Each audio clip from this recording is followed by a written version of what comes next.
Welcome to Atop the Fourth Box. For Bad Comics Box. Box. I don't think I have any comics. Box. Here. I have a Doctor Who comic. Should I be like licking it and like stroking it lovingly? Yes. Yes, you should. And we'll get like all soggy. The best thing about this is, inside the box, Actium Maximus, War of the Alien Dinosaurs. Because you put that there during ConBravo. Ah, damn right I did. Sweet. A fan gave it to me. It was awesome. And they gave me a Barbie doll version of Hagen with that, because that's the last episode that went up, and it's like, oh, it's actually, so she was tweeting at me while the movie was on.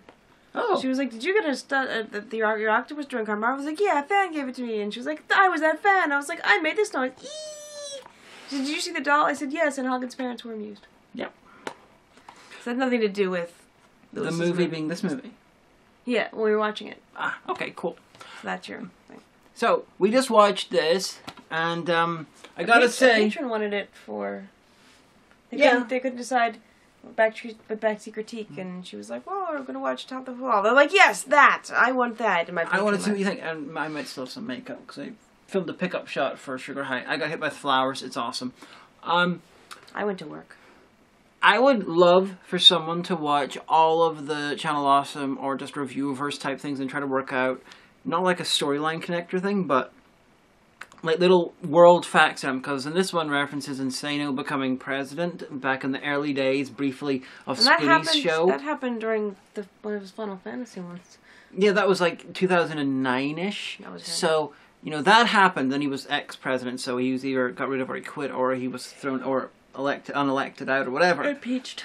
But, you know, in my show, there was President Julius Darien was killed like 2 years ago. So I want someone to do this sort of fictional presidents in the thing to see if it's possible to work out a continuity. I'm a non-fiction Channel Awesome person. So, we watched the Atop the Fourth Wall movie, and it was very... The best part was when we had lemon meringue pie. So I definitely recommend lemon meringue pie in all of your Atop the Fourth Wall movie viewings. I think Nash made this movie. Nash's character was Nash in space. Nash being sort of befuddled and... He needed Grady in space, but I guess Grady didn't exist yet, so... Yeah, Nash is always at his best whenever he's dealing with something that is out of his wheelhouse and he's not sure what to do about it. Because then he makes the face, like... He's just with the confused. But this one, Omega had seen very little of Lewis's stuff. It's not my fault. I'm busy and I'm in uni and I'm really tired and also things. I'd seen more, but because of time stuff, I haven't been able to keep up with his storyline stuff. Probably in the best part of a decade. But I could follow most of the stuff. I mean, I knew who Mekokara was, and knew who 90s Kid was, and Harvey Fine voice, etc., etc. So every so often she was like, "Who's that? What's going on there? What's this reference to?" Because there's so much to Boldly Flee stuff. She's not even seen To Boldly Flee. Oh. I know the general idea, and I think I'm even into Boldly Flee, and you've not seen it. Kyle sings a song at some point. Well, yes, Kyle always sings. Yeah, no, I have To Boldly. I have all three of the Channel Awesome movies. I bought them right after Justin died because I felt like I should own them, but... And, thank you, Lewis, for that. I didn't have my glasses on.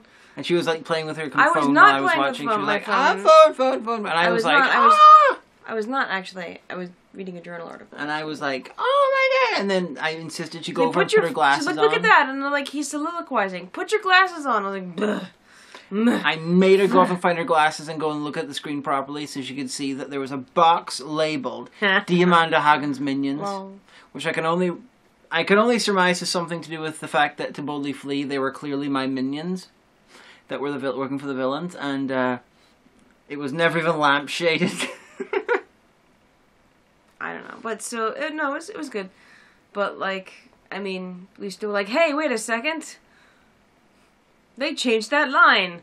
His lips are moving and his voice is saying something else. Yeah, because like 90% of the stuff inside the spaceship was done in a studio, and echoed apparently. Yeah, studios are always terribly echoey. I mean, 90% of the stuff has to be IDR'd anyway, so there's nothing particularly weird about that.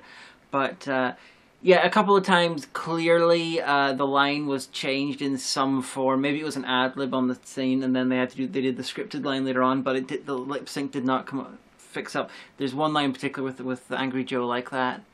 So Brad Jones has like 2 times the teeth of any normal human being. Yes. He's good at distracting people with crazy movies too. I could have done that. His teeth are just so toothful. Like you guys filmed the crossover at MagFest that year, and I had never met Brad before, and I've never met him before. Nice guy, either. but just teeth. Like that's a superpower. He could like fell nations or something. Didn't even the flubs describe him as about 90% teeth? Yeah, it's still true. Yeah, very true. He's a very small person, but his teeth are normal sized, so it make him look even more teethy than he actually is. Yeah. But this one... This is a story about people going into space. Yeah, basically it's a sequel to, a spin-off version of Lewis's comics. It's also a sequel to Taboli Flea. So if you don't have a decent grounding in one of those things, you might have problems. I mean, if you didn't have me to ask questions for, you might have been able to get it eventually. Well, I would just get, oh, they're referencing something else. Yeah, you would have not had all the pieces. It's not my fault. There's so much lore. I'm not complaining. I feel like I need to defend myself because, like, alright, so I was not, like, the only reviewer that I really watched, and that only started in, like, about 2008, you know, when he was just starting out, was Yahtzee Croshaw, and I would watch Zero Punctuation every week, but I was not watching anybody.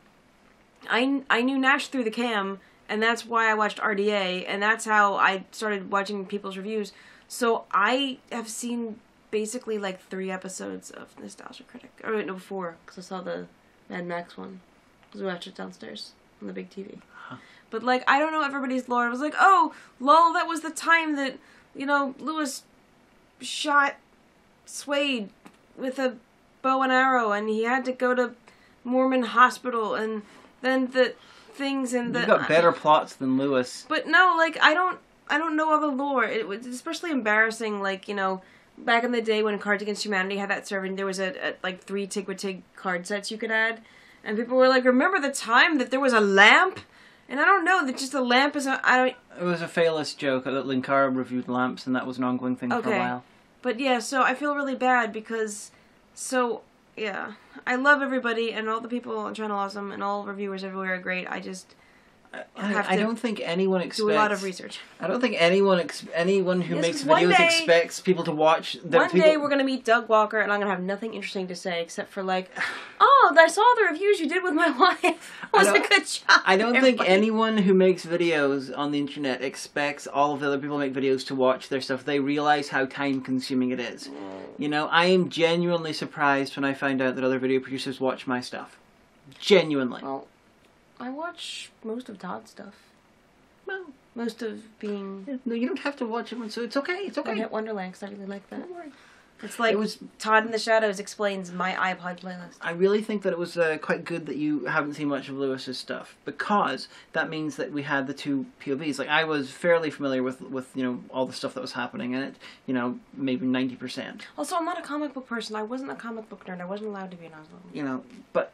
If we had like a crazy mega fan as well, I have a complex about that. If we had a crazy mega fan as well, that would have been perfect. That's true. It's okay, it's okay. You know what this movie needed? More Vega. Yes, and Farad. They were dancing together in the bar. They were like, we're dancing as extras. I'm like, oh, I bet there'll be aliens or something later on. They were like, no, here's us leaving the movie. We're like, hey. Although it looked like they were leaving together, and then it looked like, I think it was Doug's parents were leaving. Maybe they invited them out to a diner, Doug's parents did. Nah. What? Swinging party. They were gonna have like an orgy. It was gonna be awesome. Vega and Farad aren't even a couple. I know, but in the characters in the movie, Doug's parents, Vega and Farad, were totally gonna have a 4-way. I didn't get that at all. It's when you get the 2 old white... You know what she's talking about, right? When you get the 2 old white people and the 2 young black people together, it's called an ice cream sandwich. Oh, you need to stop talking. That's terrible. These are like real people in real life. Well, these are fictional characters who are extras in the movie. Would you stop? But anyway, so no, the design of the spaceship looked really cool, and you mentioned that it would have benefited from the Doctor Who paradox. Yes. The Doctor Who paradox. Basically, I noticed that the sets, as far as I can tell, they looked about as good as the average sci-fi film or TV set in like the 80s or maybe or late 70s. Unfortunately, it looked worse because the cameras are better. The way the cameras have changed since then, camera you know, like The Hobbit. The Hobbit cameras were way better than the ones used in Lord of the Rings, and because of that, it picked up on a lot of the problems of the sets. I didn't agree with you, but then again, my eyesight's worse than yours. Plus, I know film tech. Yeah. The camera was better than they would have had in the TV ones, and that made it more obviously a set. If Lewis had used like with the old-timey TV cameras from the 80s, it would have... Or a VHS camera. It would have actually looked a little bit better. No, but it didn't look bad. No, it looked fine. Like, I don't believe they were actually in a spaceship because there's no such thing as, well, real spaceships. But you know, CGI looked good. It looks fine. You know, considering a lot of things I've seen, my idea of what looks what looks bad is incredibly skewed to most people. I thought it was fine. Yeah. Well, because you've watched Actium Maximus, War of the Alien Dinosaurs. I know, and where Lewis, the bad guy is basically like, you know, your mom's sewing basket glued to a GameCube. And Lewis, I don't know if you've seen Actium Maximus, but Don't you see didn't Actium make Maximus. that. Don't see Actium Maximus. You also didn't make Genesis 7. You know, there's a hell of a lot of things that are far, far worse than it. This is fine. Genesis 7 is terrible. You know, there are tech issues. It was done in incredibly low budget, incredibly quickly. I can tell from the editing that either they were so rushed that they didn't pick up shots, there was problems, and they had to use like... Or like you could some footage gets lost sometimes. Yes, sometimes, yeah. Or so you couldn't get reshoots, and there was bits where obviously digital zooms were used, as in the shot, and then they were like, we need a close-up. We'll just use the big shot and we'll zoom in artificially in post-production, where they used that, where... Well, I couldn't tell the difference, and I'm a normal person, so if normal people couldn't tell the difference, I don't see why that's a problem. I'm just saying, that sort of stuff is indicative of time and money. Yeah, but neither of which were detrimental to the production team who did make the film. If you can use wee tricks like that most people won't know, then why not use wee tricks like that? If you want to. We should tell Zach Lawrence so he can use wee tricks like that. I'm pretty sure he's familiar with that sort of thing.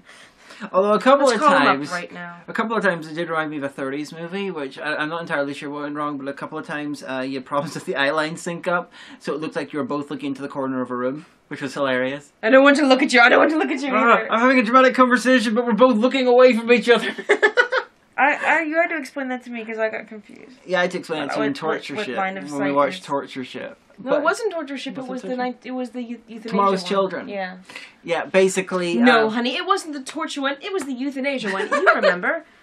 Basically, it's my life now. A couple of scenes where you have like people talking, and then one person's looking that way, another person's looking, and I'm pretty sure from the way the room's set up that they were actually looking at the other person. It's just unfortunately where the camera ended up, probably because there's a physical limitation where you can put the camera. Like in an apartment, you can't really as you are well aware. Yeah, so one time we filmed like an entire review. Well, it was a green porno review of yours.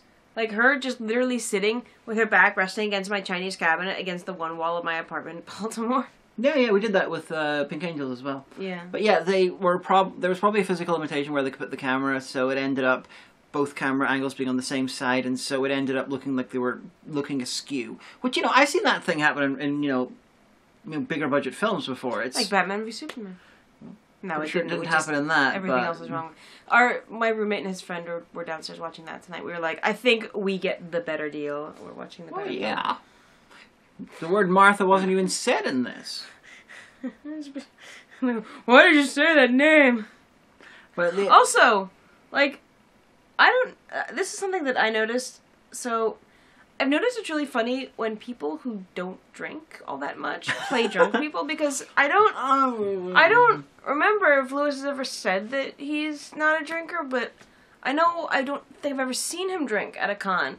But I remember how to stop that, because your one pointy part of your forehead is going right into my shoulder. Like, I don't know how You've never been drunk either. One time, okay, we went to New Orleans. All right, we went to New Orleans, and we hit Bourbon Street, and like there was this one bar where you just look right down the whole bar, and it went on for like something like 20 yards, and it was all huge slushy machines of various alcoholic beverages, and they give you like it in like a stadium-sized styrofoam cup, like bigger than a Pilsner glass, and we each got Hurricanes. She drank this much. I drank my whole one, and I finished hers. And she's like, oh, I'm so drunk. Oh, no. And I had nearly 2 of them myself. And then we stopped for Jack Daniels on the way home. Because Tell the rest of the story. I'm a varsity drinker. Well, then I needed to buy toothpaste and Jack Daniels because it's a convenience store in New Orleans. Of course you can buy liquor there. I come up to the till to pay, and I also picked out a candy bar. She's buying a taxidermy cat.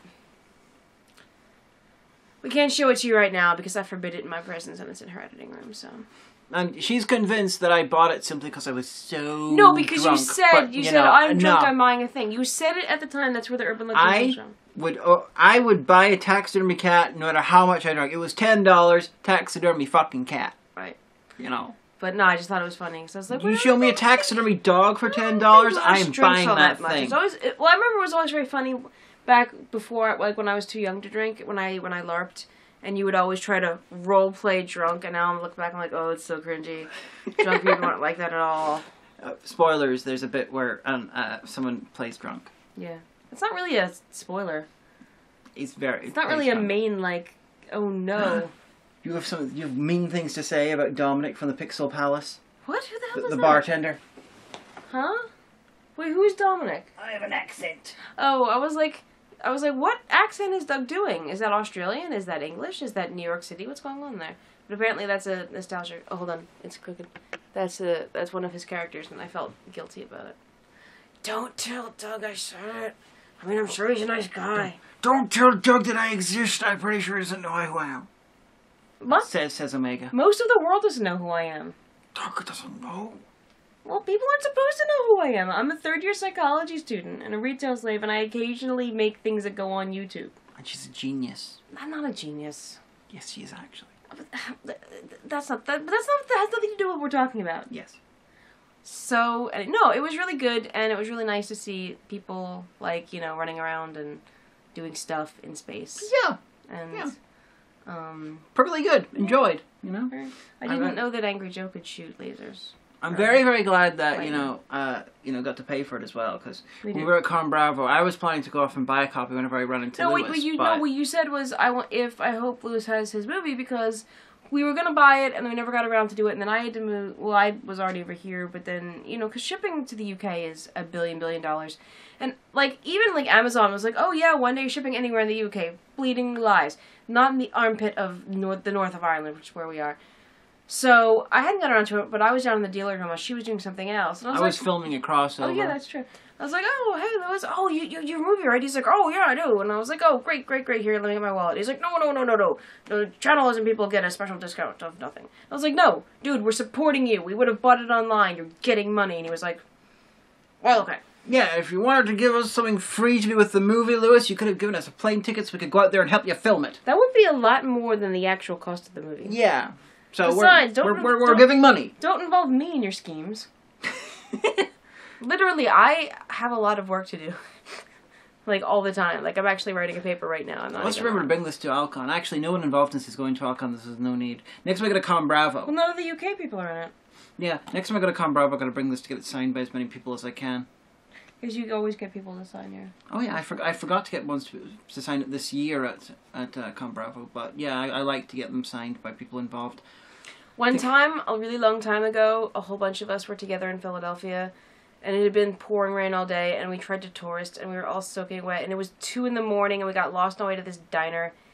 But we all ended up in this diner, and we were waiting for some other folks to show up, and, everybody was, being crazy and off the wall, and all of a sudden, this kid had been looking at us from another table, and he comes up, and he has this wee binder with him, and he's like, Are you Elisa from the Nostalgia Chick? And Elisa's like, why, yes, I am. How are you? And Paul was like, are you Paul from Charter Awesome? He's like, yes, so are you. And he's like, oh my gosh, you're a Cold Guy. And Cold Guy's like, yes, I am. And he looks at Kyle, he's like, I know you from a Phalus episode. And Kyle went. And Zara said, and I'm Diamanda Hagen. And he said, okay. And he's like, will you guys sign my DVD? Because apparently... I don't think I said that. No, I was not on the site at that point, so I was like, meh. I was fudging, I was making up. But, you sound like an asshole. I can make myself sound like an asshole. No. I was making you chibi, in an anime aside. But so, apparently he was on holiday or something, and he had all his Channel Awesome DVDs in his binder, and he's like, will you sign these for me? And everyone was like...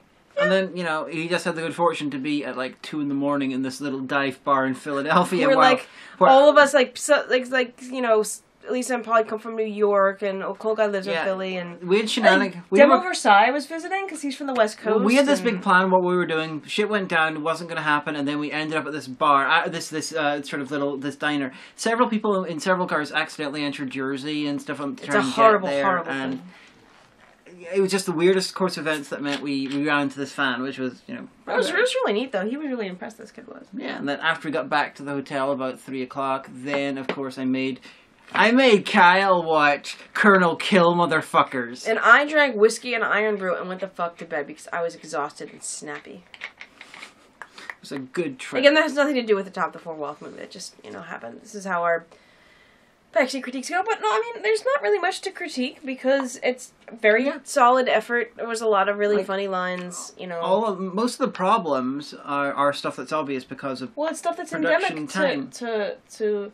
to low-end productions, and that's fine. Yeah. I mean, we bring it up a lot, but I think he deserves a lot of credit for it. We always say that, Zach Lawrence gave us, a copy of his movie to review, and its main fault was that you could tell that it was low budget, but that's fine, because it was still a really good movie, and it's still a really good effort. If something's budget means you don't want to watch it, then you're being an ass. Yeah. But, I mean, look at Birdemic. That's fantastic to watch, especially the more you've drank. The only issue I can see with this that is specially done for this film that's not, indicative of the budget range or whatever, or the time that they had to do it in, is probably the amount of really long and a bit pretentious speeches that Lewis had, which were not deflated by something. Isn't that a trope in comics? It really is, but I would have liked it a bit more if sometimes that he was deflated by another character, because, it's like he was talking about, Mecha is coming in to attack when he's giving the speech. Oh, what's that sound? Oh, that is pain wrapped in metal and stuff. For pages and pages and pages, just giving this sort of poetic description about what it is. I wanted Brad to go, yeah, we know it's Mecha, we saw him on the screen before. Something like that. Okay, fair play. I just think that it's like what Tom White does. It's if you have the trope, you grab it by the balls and you push it into the mat, or some kind of wrestling euphemism that I can't think of right now, because it's after midnight in Greenwich Mean Time, and I've been at work all day. But no, solid effort. It was really enjoyable and it was really fun, and so I hope you guys all had fun making it. I've heard tales that suggest that you did, and really awesome. And let's hope if you're watching it and you're watching us and you're curious, you can, I guess, go on over to Lewis's website and you put the thing in the caption magic, and go get yourself a copy, because it's on DVD, and the credits are really good. They're made by Suede. Suede and someone else who I didn't recognize the name of. Know, but he's probably really talented. Because I was like, whoa, how did he do this? How did his credits look like that? Mine's just shit ripped off YouTube. And it was like, this is by Suede. We're like, oh, okay. He's really talented. Maybe we can pay him to, make us a nice intro. Yeah, I mean, the only... Yeah, because New Zealand dollars are worth less than pound sterling. The only issue I can see with overall, I mean, possibly if he was going for some sort of an audience that was not people who watched his show, then he could have made it a bit more accessible, possibly by not including the 90s Kid and Harvey. It is the Atop the Fourth Wall movie. Yeah, it's for those fans. So Fair it's play. not like I'm expecting it to be accessible for everyone else, In fact, I quite enjoy the fact that he's basically saying, you've never seen this before, oh well, screw you, it's not for you. Which is fine. Need more Spoonie. Well, everything needs more Spoonie. Why wasn't Spoonie in there? Because he's in Illinois. He could have easily come over. He might have been really busy. I mean, he had time to cameo, but he's been, because patron stuff, he's been, wiped out a lot. At least that's what he says on Twitter. Oh. I know that, he was ill for a while. I think April was ill for a bit, but... It was nice that Kaluna got a cameo. Yeah. Why did Kaluna get a cameo if I didn't? Well, did you ask for a cameo? I do not recall even finding out that it felt that the cameos were a possibility. Well, did you reach out and say, hey, can I shoot a cameo or something? I didn't get a cameo. Well, while Brad is still doing his Kickstarter, you should contact him and be like, Brad, can I do a voice? But anyway, so no, it was really good, and patron person who is getting this as a special present, I hope it was all that you dreamed of and more. But you know what I'm thinking is the next time there's a big movie, you know who should write the script? Tom White. He's an evil genius, and Tom White would be good. It should be the ultimate worst movie ever. Yeah, that would be really solid. Yeah, that would be really awesome, and I would pay out of pocket for you to fly and be part of that. I'm not sure who would be the best for directing it, because director-wise, The best directors in the reviewerverse are probably Doug or possibly Ryan Michelle from Team Snob. He directed the Cinema Snob movie. Oh, okay. Possibly James Rolfe, but I don't. Rolfe. Rolfe isn't really connected. But yeah, I mean, Tom White's script would be phenomenal. Yeah, like a full length, like actual, not just this. I think people aren't playing their parts; they're doing random shit. Random characters. Oh, I think that'll be fantastic. But yeah, I really hope that there's an Atop the Fourth Wall too, maybe Atop the Fifth Wall, or something like that. Or Lewis does some more films because the fifth wall would be either the floor or the ceiling. Because a cube has 4 walls. I was making a joke, a sequel. Oh. Atop the Fifth Wall, sequel to Atop the Fourth Wall. Oh, okay. It's genius. It doesn't really. Maybe you're like under the floor, sitting on top of the ceiling. Maybe it's a hypercube. I didn't think of that. There we go. If you're trapped in a hypercube right now, write the show. No. Anyway, Lewis, make more films. Yes, get on that like right away. Yeah. Right this second. Maybe make a film just for Brad's teeth to star, and it would be awesome. The tooth snob. Or maybe do a film where everyone else plays people in your universe, like it's a fictional movie about your universe. Like you could get Nash to play 90s Kid or something like that. Yeah. Well, you have to put the baseball cap on. And Mars Girl playing Lewis, it would be phenomenal. I don't think that would work. Why not? Oh, Lewis, here's an idea. What? Genius idea for one-off thing that you might have actually done and I haven't noticed. You know how there was Ultimate Marvel? Do Ultimate Atop the Fourth Wall. Do a reboot of your show as though it would be done now. Get someone else to play you, and then He was talking about that. He had a whole complete monologue. About that. But actually do it for an episode, and then full-on parody the Ultimate Universe by having it full of nothing but death, violence, and incest, and then everyone's dead by the end of it. Oh wait, it would be lied. so good. I did get really into one comic series when it was in the 90s, in the early aughts. It's called Strangers in Paradise by Terry Moore, and it's about lesbians. Really emotional. So yeah, there was no superheroes. There's just lesbians. So Ultimate Atop the Fourth Wall. Everyone's dead by the end of it. Episode 1. Do it. So anyway, that's been us, and the next Backseat critique should probably be. Is there anything coming to the theaters soon that we want to see? Pretty sure a lot of things are. We haven't made any definite plans to see anything though. Well, next Tuesday I'm off, and on Wednesday I'm off. And we might be having visitors at the weekend, so we might end up seeing a film for that. Yeah. Well, Tuesday is the half-price night, so I mean, I got to meet my advisor at 11:30 in the morning. But then you'll see us when you see us. The next episode of the show, we finished filming that today. Basically, ConBravo got in the way, and the voiceover's edited. The 2 cameras being edited, hopefully up in the next few days. That's Sugar High Glitter City.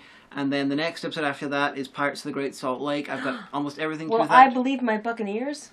Yes, you will not believe your Buccaneers. No, that's actually the tagline of the movie. Pirates is one of the ConBravo crossovers, so that's all in the can. Then this weekend I should be filming Ravenous, which is the episode after that. So basically I have 4 episodes in various forms of post-production now. 2 ConBravo, 1 nearly finished, and 1 where I've got all the voices done. So I know it seems like I'm not doing anything, but I've got 4 episodes I'm working on right now. And we'll film as we talk soon. You're going to do it tonight, but it's like the witching hour. And eventually people in my house will want to go to sleep, so. So that's that. Bye from us. Bye. Ah!